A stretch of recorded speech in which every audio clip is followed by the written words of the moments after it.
Let's look at what organisations within the care and manufacturing industries can do now to modernise and protect their IT.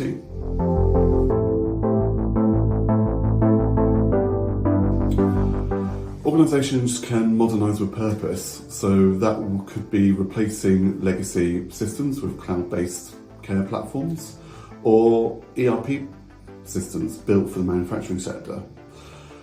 Choose tools that integrate easily, avoid data silos and manual data re-entry.